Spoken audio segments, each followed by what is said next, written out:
নমস্কাৰ প্ৰিয় দৰ্শক 13 মাৰ্চ বিশ্ব বৃক্ক দিৱস ৱৰ্ল্ড কিডনি ডে আমি সকলোৱে জানো আৰু এই ৱৰ্ল্ড কিডনি দিৱস উপলক্ষে মই উপস্থিত আছো গুৱাহাটীৰ সোণাপুৰস্থিত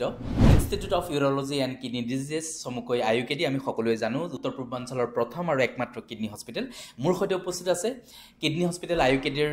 ষ্টোন ক্লিনিকৰ মুখ্য ইউৰলজি বিশেষজ্ঞ ডাক্তৰ দেৱজিৎ বৈশ্য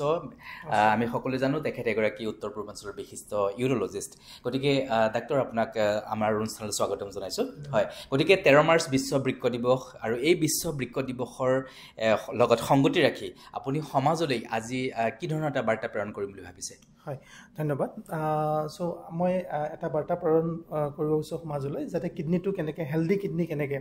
কাৰণ আমাৰ ওচৰত ফ্ৰিকুৱেণ্টলি কুৱেশ্যন আহে মোৰ কিডনিটো কেনেকৈ ভালকৈ ৰাখিম সো মই সেইটোৱে বাৰ্তা দিবলৈ গৈ আছোঁ সো হেলদি কিডনি এজন মানুহৰ ৰাখিবৰ কাৰণে পোনপ্ৰথমতে আমি পানীৰ পৰিমাণ নিয়মিতভাৱে খাব লাগে নিয়মিত মানে অতি বেছিকৈও নহয় কমো নহয় সো পানীৰ পৰিমাণটো আমি ক'বলৈ গ'লে এজন হেলদি যদি কিডনি থাকে তেতিয়া 3 to 4 লিটাৰ্ছ পানী ৰেগুলাৰ খাব লাগে 3 পৰা 4 লিটাৰ পানী খালে যথেষ্ট হয় আৰু তাৰে ভিতৰত যদি কোনোবাই ধৰক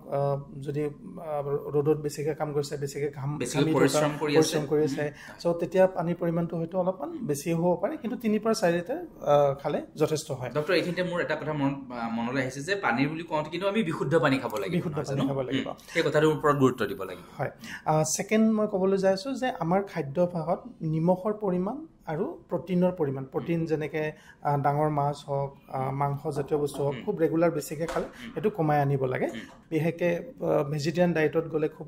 এটা ভাল আমাৰ আজিকালি চিকিৎসকসকলে কৈছে যে আমি আমিষতকৈ নিৰামিষ আহাৰৰ ওপৰত গুৰুত্ব দিয়াটো আমাৰ কাৰণে বেছি দৰকাৰী নহয় জানো গতিকে আপুনি যে কৈছে যে আমি নিমখৰ পৰিমাণটো কমাই লওঁ গতিকে আমাৰ বহুতৰ মাজত কেঁচা নিমখ খোৱাৰ এটা প্ৰৱণতা আছে গতিকে সেইটো আমি একেবাৰে পৰিহাৰ কৰা উচিত নহয় জানো কেঁচা নিমখ খোৱাটো আমি একেবাৰে পৰিহাৰ কৰা উচিত কমাই আনিলে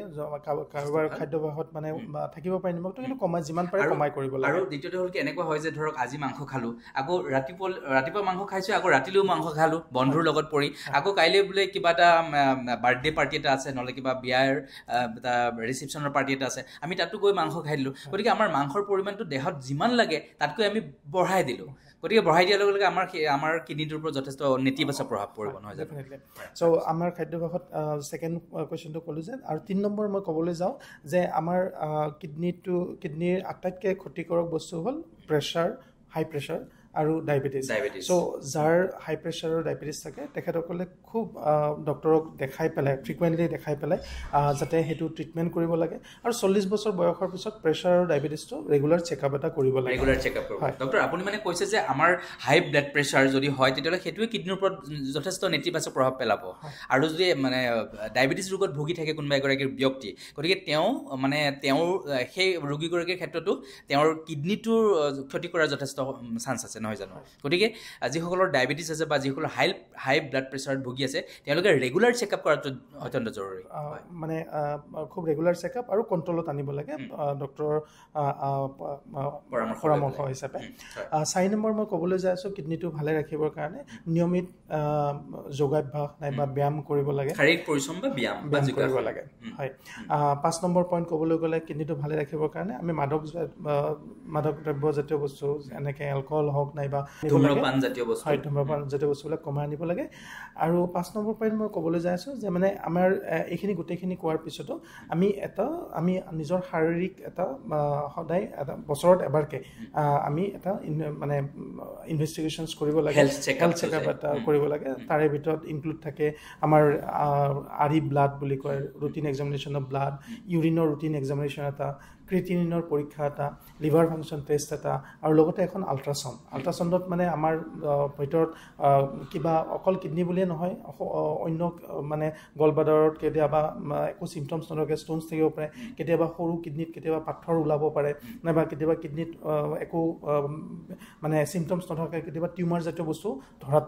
পৰিব পাৰে সেইকাৰণে মই কওঁ যে প্ৰত্যেক মানুহে বছৰত এবাৰ ৰেগুলাৰ হেল্থ চেকআপ এটা কৰিব লাগে চ' এইখিনি যদি সকলোৱে মানি চলে তেতিয়াহ'লে কিডনিটো মই ভাবোঁ যে ভালে থাকিব হয় হয় হয় ডক্টৰ গতিকে এগৰাকী সাধাৰণ ব্যক্তি হিচাপে মোৰ মনলৈ মোৰ এই মুহূৰ্তত মনত থকা আপোনাৰ পইণ্টকেইটা যিকেইটা পইণ্ট মোৰ মনত থাকিলে গতিকে মোৰনো কিমান পইণ্ট মনত থাকিলে মই এবাৰ যদি ৰিভিউ কৰোঁ তেতিয়াহ'লে মোৰ মনত থাকিলে যে আপুনি আমি নিৰামিষ আহাৰৰ ওপৰত আপুনি গুৰুত্ব দিব দিছে আৰু আপুনি আমিষ আহাৰৰ পৰিমাণটো আপুনি কমাব দিছে আৰু এইখিনিতে ৰেড মিটৰ কথাটো আহে নহয় জানো গতিকে ৰেড মিট আমি যিমান পাৰোঁ আমি পৰিহাৰ কৰা উচিত নহয় জানো আৰু ৰেড মিটত আমিতো সকলোৱে জানো আমাৰ বহুতৰে আকৌ পৰ্ক খোৱাটো খুব এটা মানে মন যায় মানে নহয় জানো পৰ্ক আৰু ছাগলীৰ মাংসটো বহুতেই প্ৰিয় আৰু লগতে হাঁহৰ মাংসটো আমাৰ ৰেড মিটতে পৰে নহয় জানো গতিকে এই ক্ষেত্ৰত কিন্তু আমি সাৱধান হ'ব লাগিব আৰু আপুনি ক'লে যে পানীৰ পৰিমাণটো আমি খুব ধুনীয়াকৈ আমি আমাৰ কণ্ট্ৰলত ৰাখিব লাগিব যাতে বেছিও নহয় কমো নহয় গতিকে আমি 3 পৰা 4 লিটাৰ পানীক আমি খাব পাৰিলে ভাল নহয় জানো আপুনি শাৰীৰিক পৰিশ্ৰম বা ব্যায়ামৰ ওপৰত গুৰুত্ব দিব দিছে যিসকলে শাৰীৰিক পৰিশ্ৰম কৰে তেওঁলোকৰতো হৈ যায় আৰু যিসকলে শাৰীৰিক পৰিশ্ৰম কৰিব সুবিধা নাপায় কাৰণ বহুতেই নিজৰ অফিচত ব্যস্ত থাকে নহয় জানো গতিকে সেইসকলক ব্যায়াম বা যোগাসন আপুনি এই দুটাৰ কথা কৈছে নহয় জানো লগতে আপুনি ক'লে যে আমি এটা ৰেগুলাৰ চেকআপ যিসকলৰ ব্লাড প্ৰেছাৰ ভুগি আছে বা যিসকলৰ ডায়েবেটিছ আছে তেওঁলোকে ৰেগুলাৰ চেকআপ এটা কৰাটো খুব জৰুৰী নহয় জানো মোৰ মনলৈ এইকেইটা কথাই আহিছে আৰু কিবা থাকিল নেকি বাৰু মোৰ ৰিভিউটোত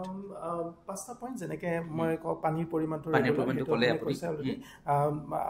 নিমখৰ পৰিমাণ আৰু আমিষ জাতীয় বস্তুবিলাক কমাব লাগিব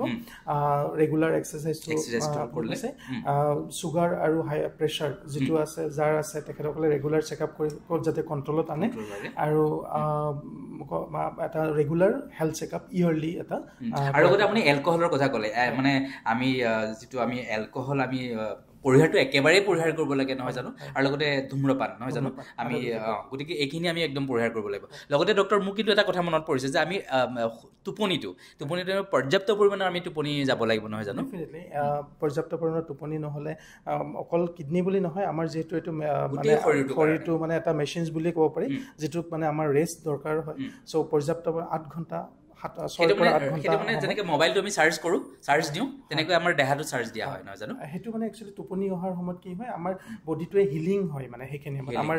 ডে টু ডে এক্টিভিটিত মানে যিখিনি আমাৰ ট্ৰমা হয় মানে আমি গম নোপোৱাকৈ শৰীৰত বহুতখিনি ট্ৰমা হৈ থাকে সৰু সুৰাকৈ চ' চেলছবিলাক কিছুমান মৰে কিছুমান মানে কষ্ট পাই থাকে চ' যেতিয়া আমি শুই দিওঁ পৰ্যাপ্ত মানে শুই দিওঁ সেইবিলাক হিলিং হয় ৰাতি চ' হিলিং হোৱাৰ কাৰণে সেইটো মানে ফিল আপ কৰে নেচাৰে মানে সেইটো ফিল আপ কৰিব নহয় জানো হয় যদি টোপনি মাৰা নাযায় সেই হিলিংটো নহয় আৰু আল্টিমেটলি শৰীৰটো দুৰ্বল হৈ যায় লাহে লাহে গতিকে গোটেই কথাখিনিৰ